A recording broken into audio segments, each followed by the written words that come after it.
और उनको latest pattern के अकॉर्डिंग भी हम सेट करते हैं। तो आप दोनों चीज़ें हमारे चैनल पर प्राप्त कर सकते हैं। लेटेस्ट पैटर्न पर प्रीवियस ईयर्स क्वेश्चंस, साथ साथ नए क्वेश्चंस की भी प्रैक्टिस हम आपके लिए प्रोवाइड कराते हैं। तो आप हमारे चैनल को सब्सक्राइब ज़रूर कर लें, जिससे हर दिन के नोटिफिकेशन आपको मिल सकें। तो सब्सक्राइब ज़रूर करें। दोस्तों, टाइम टेबल की बात करूं तो मैं आपको बतला देता हूं। टाइम टेबल मॉर्निंग में 6:30 बजे से क्लासेस शुरू होती है। इसके बाद में 10 बजे क्लास होती है। नेक्स्ट 1 बजे क्लास होती है। उसके बाद में शाम को 6:30 बजे क्लास होती है।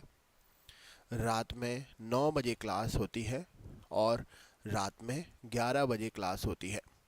जीके की तैयारी के लिए, हर सेक्शन की तैयारी के लिए आप अलग अलग टाइम पर चैनल पर आ सकते हैं। ये सभी क्लासेस हर एग्ज़ाम के लिए है। आप किसी एग्ज़ाम की तैयारी कर रहे हैं, सभी एग्ज़ाम में जीके आता है और हर एग्ज़ाम की तैयारी करने के लिए आप हमारे चैनल पर जुड़ सकते हैं। फ्री है, अपने दोस्तों को भी शेयर कर सकते हैं, जिससे और भी दोस्त क्लास में आ सकें। अगर आपने अभी तक सब्सक्राइब नहीं किया है तो सब्सक्राइब ज़रूर करें और लाइक ज़रूर करिएगा, क्योंकि हमारे लिए भी मोटिवेशन मिलता है आपका सपोर्ट जब हमारे साथ रहता है। तो नॉन टेक्निकल सब्जेक्ट्स की तैयारी के लिए आप हमारे चैनल को अपने दोस्तों के साथ सजेस्ट भी कर सकते हैं। फ्री क्लासेस पर डे अपने दोस्तों को आप ज़रूर बताएं, क्योंकि हम चाहते हैं ज़्यादा से ज़्यादा दोस्त हमसे जुड़ें, ज़्यादा से ज़्यादा दोस्त हमसे मिलें और हमारे चैनल पर पढ़ाई करें। तो चलिए शुरू करते हैं क्लास। सबसे पहले तो मैं आपसे जानना चाहूँगा, आप मुझे एक बार बता दीजिए कि आवाज़ सही आ रही है आपको, ऑडियो वीडियो एकदम क्लियर है। क्लास स्टार्ट करने से पहले हम लोग एक बार चेक कर लेते हैं, ऑडियो वीडियो क्लियर है? बिल्कुल, बहुत बहुत धन्यवाद जानकारी देने के लिए। मैं भी अपने आप से एक बार चेक कर लेता हूँ। ऑडियो वीडियो तो क्लियर है, क्योंकि मैं देख पा रहा हूँ कि लाइव क्लास स्टार्ट हो गई है और मैं साफ साफ दिख रहा हूँ, बफरिंग नहीं हो रही है। वीडियो क्लियर है, ऑडियो का ऑडियो भी क्लियर है। चलिए, ऑडियो भी क्लियर है, वीडियो भी क्लियर है। तो चलिए शुरू करते हैं क्लास। सबसे पहला प्रश्न स्क्रीन पर लेकर आते हैं। क्वेश्चन नंबर 1 आपसे क्या पूछा गया है। सबसे पहला प्रश्न है आपके सामने यहाँ पर। आपसे पूछा गया है, कीटों से संबंधित जीव विज्ञान की शाखा क्या कहलाती है। क्वेश्चन नंबर 1 है, कीटों से संबंधित जीव विज्ञान की शाखा जो है उसे क्या कहते हैं। कीटों से संबंधित जीव विज्ञान की शाखा क्या कहलाती है। इम्पॉर्टेंट क्वेश्चन है ये, एग्जाम में पूछा गया है और पूछा जा सकता है। क्यों? क्योंकि विज्ञान की शाखाओं से रिलेटेड प्रश्न एग्जाम में पूछे जाते हैं। क्या उत्तर हो जाएगा इस प्रश्न के लिए, बताइए। कीटों से संबंधित विज्ञान की शाखा क्या कहलाती है। राइट आंसर क्या है प्रश्न के लिए? कीटों से संबंधित विज्ञान की शाखा को हम किस नाम से जानते हैं। तो यहाँ पर सही उत्तर हो जाएगा, कीटों से संबंधित विज्ञान की शाखा एंटेमोलॉजी कहलाती है।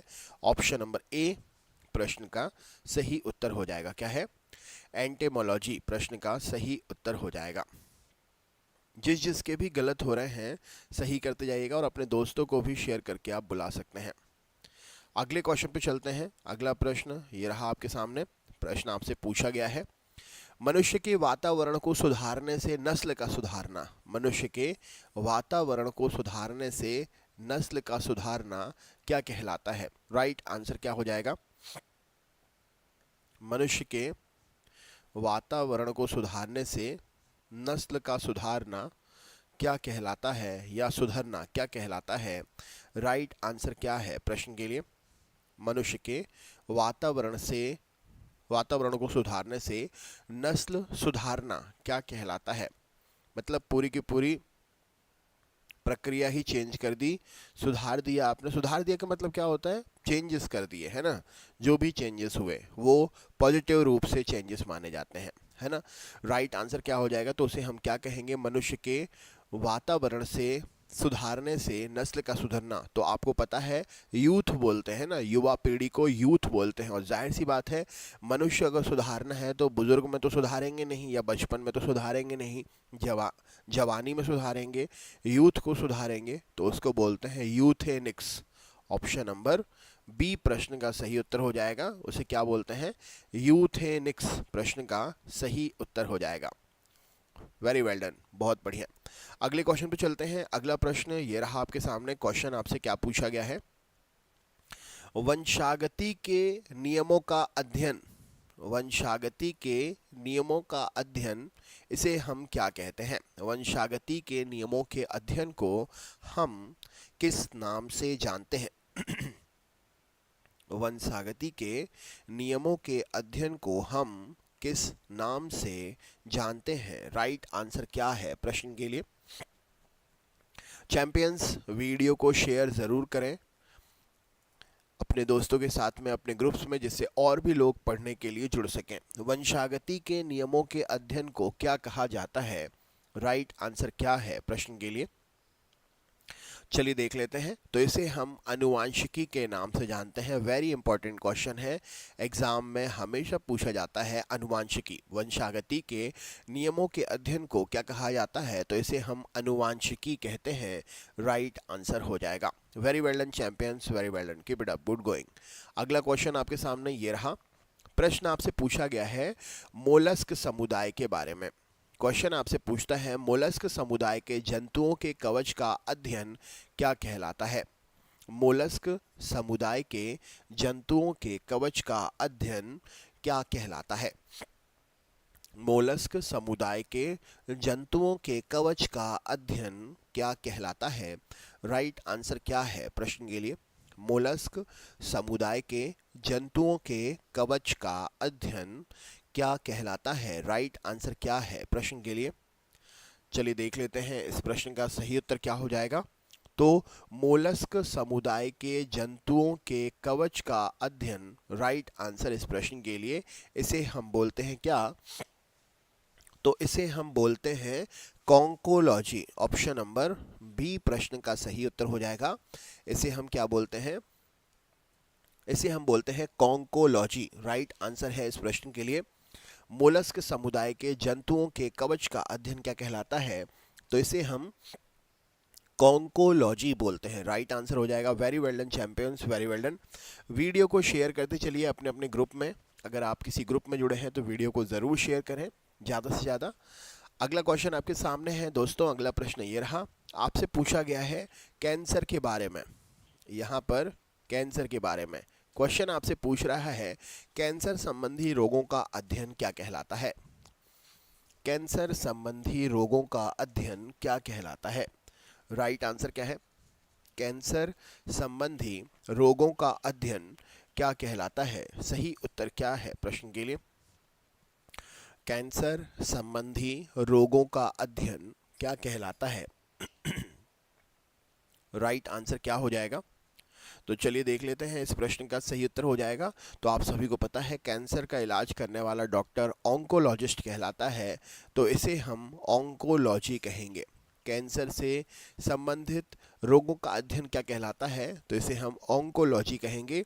इस विभाग से संबंधित डॉक्टर जो होता है वो ऑन्कोलॉजिस्ट कहलाता है और इस अध्ययन को ऑन्कोलॉजी कहते हैं। ठीक है, नेक्स्ट क्वेश्चन देख लेते हैं चैंपियंस। अगला प्रश्न न्यूरोलॉजी का आपको पता है, न्यूरॉन से संबंधित। न्यूरॉन्स का मतलब रीढ़ की हड्डी, शरीर का जो तंत्रिका तंत्र है, न्यूरॉन से संबंधित रोगों का अध्ययन न्यूरोलॉजी में, है ना। ऑर्गेनोलॉजी में ऑर्गन्स का अध्ययन होता है ना। राइट आंसर सीरोलॉजी में ब्लड से संबंधित अध्ययन होता है। तो यहाँ पर ऑप्शन नंबर सी प्रश्न का सही उत्तर हो जाएगा। आपको बताना है यहाँ पर क्वेश्चन है अगर किसी को घाव हुआ है और उस घाव का अध्ययन है कि उसको वह घाव कैसे हुआ है, क्या है, कैसा है, तो घाव का अध्ययन किस में कहते हैं? देखिए दोस्तों, विज्ञान की ये शाखाएं एग्जाम में 100% पूछी जाती हैं, क्योंकि शाखाओं से संबंधित कोई भी प्रश्न कहीं से भी उठ के आ सकता है। तो इनको अच्छे से याद कर लीजिएगा, और अगर आपको अच्छे से याद है तो वेल एंड गुड है, बढ़िया है, आपको याद है। अगर नहीं है तो आपके पास समय है, इनको याद कर लीजिए आज की क्लास में। घाव का अध्ययन क्या कहलाता है? राइट आंसर क्या है प्रश्न के लिए? घाव का अध्ययन क्या कहलाता है? सही उत्तर क्या है प्रश्न के लिए? चलिए देख लेते हैं इस प्रश्न का सही उत्तर क्या हो जाएगा। तो घाव का अध्ययन जो है इसे हम बोलते हैं ऑप्शन नंबर ट्रोमेंटोलॉजी। राइट आंसर क्या हो जाएगा? इसे हम बोलते हैं ट्रोमेंटोलॉजी। ऑप्शन नंबर सी प्रश्न का सही उत्तर हो जाएगा, ट्रोमेंटोलॉजी। नेक्स्ट क्वेश्चन देख लेते हैं। अगला प्रश्न ये रहा। हिस्टोलॉजी इनमें से किससे संबंधित है? हिस्टोलॉजी इनमें से किससे संबंधित है? हिस्टोलॉजी इनमें से किससे संबंधित है? राइट आंसर क्या है प्रश्न के लिए? हिस्टोलॉजी किससे संबंधित है? सही उत्तर क्या हो जाएगा? हिस्टोलॉजी जो है यह किससे संबंधित है? राइट आंसर क्या है प्रश्न के लिए? हिस्टोलॉजी, हिस्टोलॉजी जो है यह किससे संबंधित है? Right answer. चलिए देखते हैं इस प्रश्न का सही उत्तर क्या हो जाएगा। तो हिस्टोलॉजी जो है ऊतकों से संबंधित विज्ञान के अध्ययन को कहते हैं। ऑप्शन नंबर ए प्रश्न का सही उत्तर हो जाएगा। ऊतकों से संबंधित विज्ञान के अध्ययन को हम हिस्टोलॉजी के नाम से जानते हैं। Very well done champions, very well done, keep it up, good going. अगले क्वेश्चन पे चलते हैं। अगला प्रश्न ये रहा आपके सामने। ऑर्निथोलॉजी में किसका अध्ययन किया जाता है? ऑर्निथोलॉजी में किसका अध्ययन किया जाता है? ऑर्निथोलॉजी में किसका अध्ययन किया जाता है? राइट आंसर क्या है? क्वेश्चन एग्जाम की दृष्टि से बहुत ही महत्वपूर्ण है। आप अच्छे से याद करिए, याद करके रखेंगे आपका ही फायदा है, जिससे आपको क्वेश्चन के आंसर सिलेक्ट करने में दिक्कत नहीं रहेगी। क्यों? क्योंकि आपने उनको पढ़ के रखा है ना। राइट आंसर क्या है प्रश्न के लिए? चलिए बतलाइए। क्वेश्चन आपसे क्या पूछा गया है?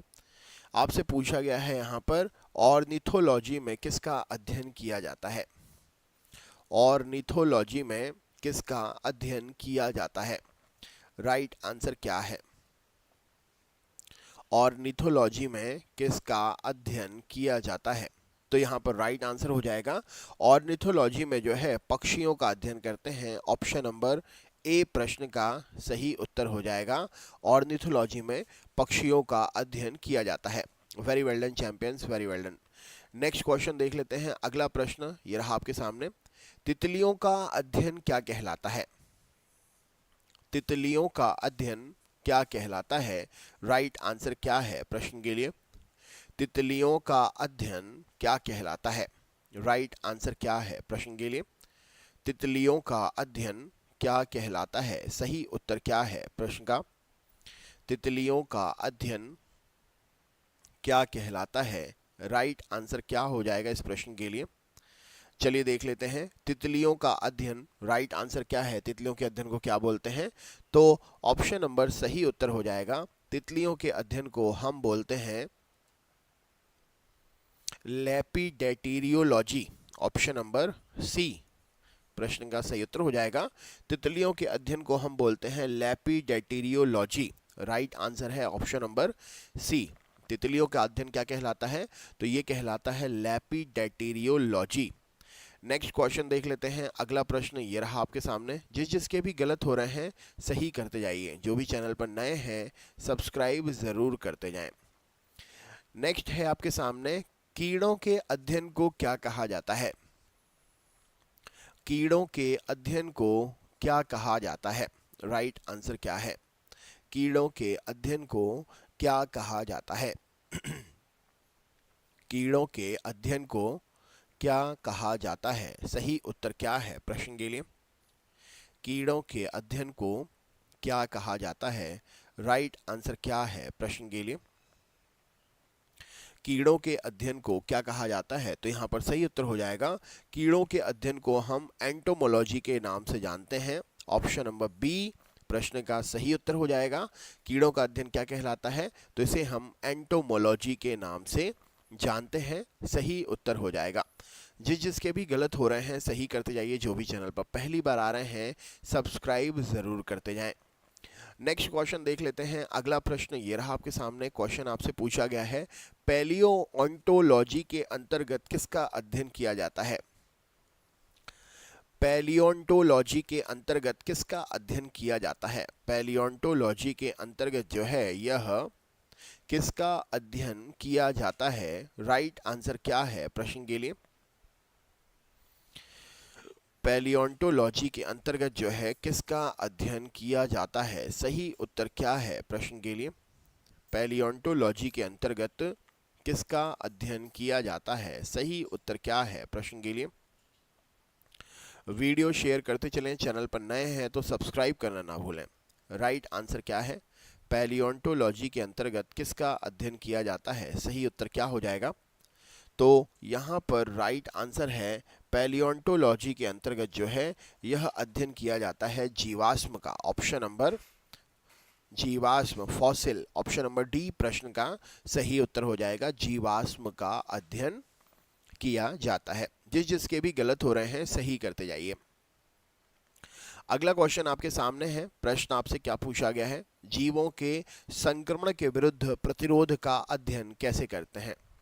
जीवों के संक्रमण के विरुद्ध, अगर कोई जीव संक्रमित कर रहा है किसी को, तो उस संक्रमण को कैसे रोकें, इसके विरुद्ध जो अध्ययन किया जाता है, जीवों के संक्रमण के विरुद्ध जो अध्ययन किया जाता है उसे हम किस नाम से जानते हैं? क्या उत्तर हो जाएगा?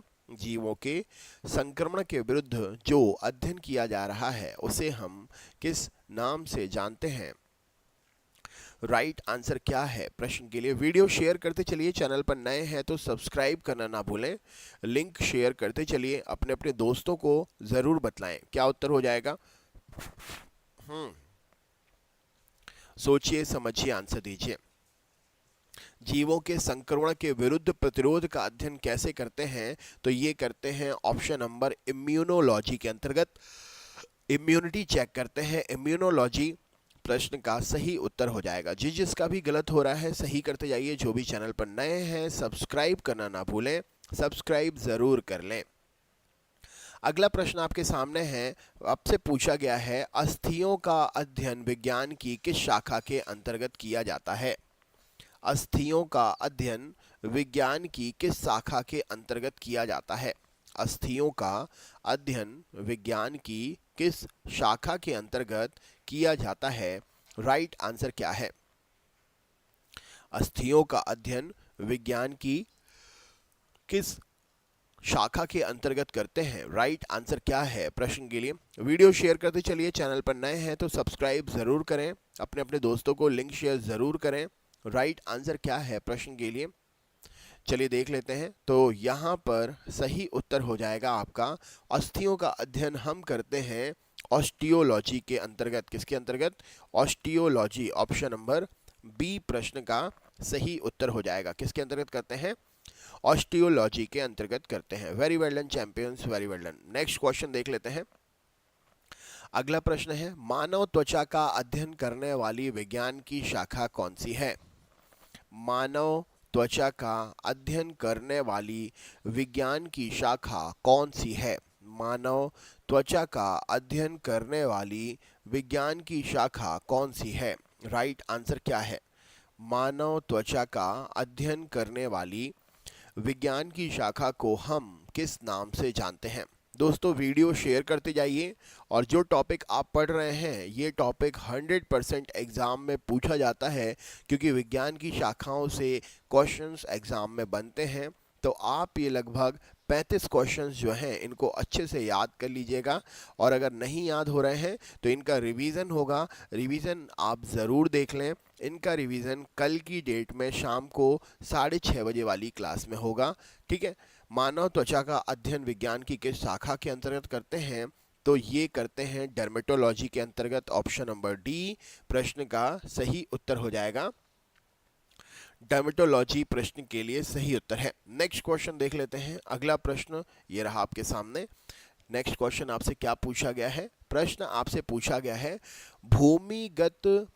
भूमिगत जल के प्रवाह के साथ नीचे की ओर बहने वाले प्रदूषकों को क्या कहा जाता है? राइट आंसर क्या है? भूमिगत जल के प्रवाह के साथ नीचे की ओर बहने वाले प्रदूषकों को क्या कहते हैं? राइट आंसर क्या है? पानी के साथ साथ जो प्रदूषक नीचे की ओर बह जाते हैं उन्हें हम किस नाम से जानते हैं? सही उत्तर क्या है? राइट आंसर, भूमिगत जल के प्रवाह के साथ नीचे की ओर बहने वाले प्रदूषकों को हम क्या कहते हैं? राइट आंसर क्या है प्रश्न के लिए? चलिए देख लेते हैं इस क्वेश्चन का आंसर। तो आपने आंसर दिया है, इसका आंसर है निश्चालक। इसको क्या बोलते हैं? निश्चालक। भूमिगत जल के प्रवाह के साथ साथ नीचे की ओर बहने वाले प्रदूषकों को निश्चालक के नाम से जाना जाता है। ऑप्शन नंबर ए प्रश्न का सही उत्तर हो जाएगा। इंपॉर्टेंट क्वेश्चन है। प्रदूषण से संबंधित समस्याओं का सबसे बड़ा कारण राइट आंसर है। इसे हम क्या कहते हैं? तो इसे हम निश्चालक कहते हैं। अगला प्रश्न है, भूमिगत जल को प्रदूषित या दूषित करने वाले अजैविक प्रदूषक क्या कहलाते हैं? भूमिगत जल को दूषित या प्रदूषित करने वाले अजैविक प्रदूषक क्या कहलाते हैं? इनमें से कौन है वह प्रदूषक जो भूमिगत जल को दूषित करता है? राइट आंसर क्या है प्रश्न के लिए? भूमिगत जल को दूषित करता है, इनमें से वह प्रदूषक कौन सा है? सही उत्तर क्या है प्रश्न के लिए? वीडियो शेयर करते चलिए। चैनल पर नए हैं तो सब्सक्राइब जरूर करें। राइट आंसर क्या हो जाएगा इस प्रश्न के लिए? बहुत अच्छे जी, बहुत अच्छे। तो यहाँ पर सही उत्तर हो जाएगा, भूमिगत जल को प्रदूषित करने वाला सबसे मुख्य कारण है आर्सेनिक। ऑप्शन नंबर सी प्रश्न का सही उत्तर हो जाएगा। आर्सेनिक की अधिकता जो है भूमिगत जल को सबसे ज़्यादा प्रदूषित करती है। नेक्स्ट आपके सामने है, पर्यावरण संरक्षण के लिए कौन सी अंतर्राष्ट्रीय एजेंसी काम कर रही है? पर्यावरण संरक्षण के लिए कौन सी अंतर्राष्ट्रीय एजेंसी जो है वह काम कर रही है? राइट आंसर क्या है? पर्यावरण संरक्षण के लिए कौन सी अंतर्राष्ट्रीय एजेंसी काम कर रही है? सही उत्तर क्या हो जाएगा? पर्यावरण संरक्षण के लिए कौन सी अंतर्राष्ट्रीय एजेंसी काम कर रही है? सही उत्तर क्या हो जाएगा प्रश्न के लिए? चलिए देख लेते हैं। तो यहाँ पर सही उत्तर हो जाएगा, पर्यावरण संरक्षण के लिए जो अंतर्राष्ट्रीय एजेंसी काम कर रही है उस एजेंसी का नाम है Greenpeace. Option number C प्रश्न का सही उत्तर हो जाएगा। इस एजेंसी का नाम है ग्रीन पीस। राइट आंसर है इस प्रश्न के लिए। जिसके भी गलत हो रहे हैं सही करते जाइए। जो भी चैनल पर नए हैं सब्सक्राइब ज़रूर करें। अगला क्वेश्चन आपके सामने है, उर्वरक के अत्यधिक प्रयोग से क्या होता है? अगर आप उर्वरकों का अत्यधिक प्रयोग करते हैं तो इनमें से कौन सी घटना घटेगी? उर्वरकों के अत्यधिक प्रयोग से इनमें से क्या होता है? सही उत्तर क्या है? उर्वरकों के अत्यधिक प्रयोग से इनमें से क्या होता है? राइट आंसर क्या है प्रश्न के लिए? उर्वरकों के अत्यधिक प्रयोग से इनमें से क्या होता है? सही उत्तर क्या हो जाएगा इस प्रश्न के लिए? उर्वरकों के अत्यधिक प्रयोग से इनमें से क्या होता है? तो राइट आंसर हो जाएगा, जाहिर सी बात है, अगर आप उर्वरकों का ज़्यादा से ज़्यादा प्रयोग करेंगे तो सारे कारण सही होंगे। मृदा का प्रदूषण भी होगा, जल का भी प्रदूषण होगा, वायु का भी प्रदूषण होगा। ऑप्शन नंबर ये सभी डी प्रश्न का सही उत्तर हो जाएगा। तो उर्वरकों के प्रदूषण से ये सारे कारण उचित रूप से प्रभावी होंगे, तो सभी प्रश्न का सही उत्तर हो जाएगा। नेक्स्ट क्वेश्चन है, अगला प्रश्न है, आपसे पूछा गया है, वायु प्रदूषण के फलस्वरूप लोगों को फुफ्फुस कैंसर से अधिक मारने वाला रोग कौन सा है? चलिए बतलाइए। फुफ्फुस कैंसर से यानी कि फेफड़ों के भी कैंसर से खतरनाक इनमें से कौन सी बीमारी है जो कि वायु प्रदूषण से होती है? क्या उत्तर हो जाएगा? फेफड़ों के कैंसर से भी खतरनाक बीमारी है जो वायु प्रदूषण से होती है। आपको बताना है इससे कैसे, कौन सी बीमारी कहेंगे इससे? राइट आंसर क्या है प्रश्न के लिए? शेयर करते चलिए। चैनल पर नए हैं तो सब्सक्राइब करना ना भूलें। राइट आंसर क्या है प्रश्न के लिए? चलिए बतलाइए, सोचिए समझिए, आंसर दीजिए। इस प्रश्न का सही उत्तर क्या हो जाएगा? कौन सी बीमारी है? राइट आंसर क्या है? चलिए देख लेते हैं इस प्रश्न का सही उत्तर क्या हो जाएगा। तो राइट आंसर है, ये है वात स्फीति रोग। वात स्फीति रोग का मतलब क्या होता है? दमा रोग, है ना, अस्थमा, जो सांस लेने में दिक्कत क्रिएट करता है। तो राइट आंसर क्या हो जाएगा इस प्रश्न के लिए? ये है वात स्फीति। राइट आंसर हो जाएगा। नेक्स्ट क्वेश्चन देख लेते हैं। अगला प्रश्न ये रहा आपके सामने। आपको बताना है क्या इसके द्वारा जल के प्रदूषण को साफ करने के लिए बायोफिल्टर के रूप में पाइला ग्लोबोसा प्रयुक्त किया जाता है? बतलाइए। जल को साफ करने के लिए पाइला ग्लोबोसा प्रयोग किया जाता है, इनमें से कौन सा प्रदूषण होता है? वो प्रदूषण कौन सा है जिसको साफ करने के लिए ये पाइला ग्लोबोसा प्रयोग किया जाता है? कौन सा ये प्रदूषण है जिसको साफ करने के लिए ये पाइला ग्लोबोसा प्रयोग किया जाता है? राइट आंसर क्या है प्रश्न के लिए? पाइला ग्लोबोसा प्रयोग किया जाता है। राइट आंसर क्या है प्रश्न के लिए? पाइला ग्लोबोसा प्रयोग किया जाता है किसके प्रदूषण को साफ करने के लिए? राइट आंसर क्या है? वीडियो शेयर करते चलिए। चैनल पर नए हैं तो सब्सक्राइब ज़रूर करें, बेल आइकन ऑन करें और अपने दोस्तों को भी ज़रूर शेयर करें। राइट आंसर क्या है प्रश्न के लिए? चलिए देख लेते हैं। तो अगर कैडमियम का प्रदूषण है पानी में कैडमियम घुला है या किसी प्रकार से पानी में कैडमियम पाया जाता है, तो इस कैडमियम के प्रदूषण को साफ करने के लिए जो है ये पाइला ग्लोबोसा है प्रयोग किया जाता है।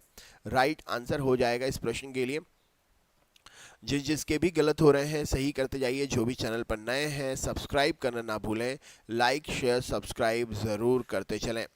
अगले क्वेश्चन पे चलते हैं। अगला प्रश्न ये रहा आपके सामने। क्वेश्चन आपसे क्या पूछा गया है? प्रश्न है, निम्न में से संविधान सभा की प्रारूप समिति के सदस्य कौन नहीं थे? संविधान सभा की प्रारूप समिति के सदस्य कौन नहीं थे? राइट आंसर क्या है? चैंपियंस प्लीज वीडियो को शेयर करते चलिए। चैनल पर नए हैं तो सब्सक्राइब करना ना भूलें। राइट आंसर क्या है इस प्रश्न के लिए? चैनल सब्सक्राइब जरूर करते चलें। सही उत्तर क्या है प्रश्न का बतलाते चलिए। Right answer, very well done जी, वेरी वेल डन। यहाँ पर सही उत्तर क्या हो जाएगा प्रश्न का? चलिए देख लेते हैं। तो सही उत्तर हो जाएगा इस प्रश्न के लिए option number Rajendra Prasad ji. Option number D सही उत्तर हो जाएगा। राजेंद्र प्रसाद जी सही उत्तर है। जिसके भी गलत हुए हैं सही करते जाएं। नेक्स्ट क्वेश्चन देख लेते हैं। भारतीय संविधान का निर्माण किसने किया था? भारतीय संविधान का निर्माण किसने किया था? भारतीय संविधान का निर्माण जो है यह किसने किया था? राइट आंसर क्या है? भारतीय संविधान का निर्माण किसने किया था? राइट आंसर क्या है प्रश्न के लिए? भारतीय तो भारतीय संविधान का निर्माण जो है किसने किया था? राइट आंसर क्या हो जाएगा इस प्रश्न के लिए? तो ये निर्माण किया था संविधान सभा ने, कॉन्स्टिट्यूएंट असेंबली ने। ऑप्शन नंबर बी प्रश्न का सही उत्तर हो जाएगा। भारतीय संविधान का निर्माण किसने किया था? तो कॉन्स्टिट्यूएंट असेंबली ने भारतीय संविधान का निर्माण किया था। जिसके भी गलत हो रहे हैं सही करते जाइए। जो भी चैनल पर नए हैं सब्सक्राइब करना ना भूलें। अगला क्वेश्चन देख लेते हैं। अगला प्रश्न ये रहा आपके सामने। कांग्रेस ने संविधान निर्माण हेतु संविधान सभा की गठन की मांग सर्वप्रथम 1936 के किस वार्षिक अधिवेशन में रखी थी? 1936 के कौन से वार्षिक अधिवेशन में संविधान सभा के गठन की मांग कांग्रेस ने रखी थी? राइट आंसर क्या है प्रश्न के लिए? कांग्रेस ने कौन से अधिवेशन में संविधान सभा के गठन की मांग रखी थी? जो कि अधिवेशन 1936 में हुआ था। और आपको बताना है ये अधिवेशन जो है ये कहां पर हुआ था। 1936 का अधिवेशन जो है यह कहां पर हुआ था जहां संविधान सभा के गठन की मांग रखी गई थी? राइट आंसर क्या है प्रश्न के लिए? वीडियो शेयर करते चलें। चैनल पर नए हैं तो सब्सक्राइब करना ना भूलें। राइट आंसर क्या हो जाएगा प्रश्न के लिए? चलिए देख लेते हैं। तो यहाँ पर सही उत्तर हो जाएगा, ये था फैजपुर का अधिवेशन। ऑप्शन नंबर राइट आंसर है फैजपुर का अधिवेशन। सही उत्तर हो जाएगा। ए प्रश्न का सही उत्तर है। कांग्रेस ने संविधान निर्माण हेतु संविधान सभा के गठन की मांग सर्वप्रथम 1936 में वार्षिक अधिवेशन में फैजपुर अधिवेशन में रखी थी। अगला क्वेश्चन आपके सामने है। प्रश्न आपसे पूछा गया है 42वें संविधान संशोधन द्वारा संविधान की प्रस्तावना में कौन से शब्द जोड़े गए थे? 42वें संविधान संशोधन के द्वारा संविधान की प्रस्तावना में कौन से शब्द जोड़े गए थे? राइट आंसर क्या है? कौन से शब्द जोड़े गए थे? सही उत्तर क्या है? 42वें संविधान में संशोधन जब हुआ था तब प्रस्तावना में कौन से शब्द जोड़े गए थे? राइट आंसर क्या है प्रश्न के लिए? चलिए देखते हैं इस प्रश्न का सही उत्तर क्या हो जाएगा। तो ये शब्द जोड़े गए थे पंथ निरपेक्ष, समाजवादी और अखंडता। ऑप्शन नंबर सी प्रश्न का सही उत्तर हो जाएगा। पंथ निरपेक्ष, समाजवादी और अखंडता, ये 3 शब्द जोड़े गए थे, राइट आंसर हो जाएगा। नेक्स्ट क्वेश्चन है आपके सामने, निम्न में से कौन सी विशेषता भारतीय संविधान की विशेषता नहीं है? इनमें से कौन सी विशेषता भारतीय संविधान की विशेषता नहीं है? राइट आंसर क्या है प्रश्न के लिए? इनमें से कौन सी विशेषता भारतीय संविधान की विशेषता नहीं है? राइट आंसर क्या है प्रश्न के लिए? वीडियो को शेयर ज़रूर करें, अच्छा लगे वीडियो तो लाइक ज़रूर करिएगा अगर आप अंत तक वीडियो देख रहे हैं, या आपको कोई भी क्वेश्चंस अच्छे लगते हैं या आपको हमारा पढ़ाना अच्छा लगता है तो प्लीज़ लाइक ज़रूर करें। चैनल पर नए हैं तो सब्सक्राइब ज़रूर करें और अपने दोस्तों के साथ में शेयर ज़रूर करें। क्या उत्तर हो जाएगा इस प्रश्न के लिए? क्वेश्चन आपसे पूछा गया है, तो विशेषता कौन सी नहीं है भारतीय संविधान की? तो भारतीय संविधान अधिक लोचशील नहीं है। लोचशील का मतलब क्या होता है? आप इसको जब चाहें तब चेंज कर दें, फिर से नया कर दें, फिर से पुराना कर दें, लोचशील नहीं है, राइट आंसर हो जाएगा। अगला क्वेश्चन है, भारत में न्यायपालिका के बारे में आपसे पूछा गया है, राइट आंसर क्या है? भारत में न्यायपालिका इनमें से कैसी है? क्या उत्तर हो जाएगा इस प्रश्न के लिए? भारत में न्यायपालिका से आप क्या समझते हैं, मतलब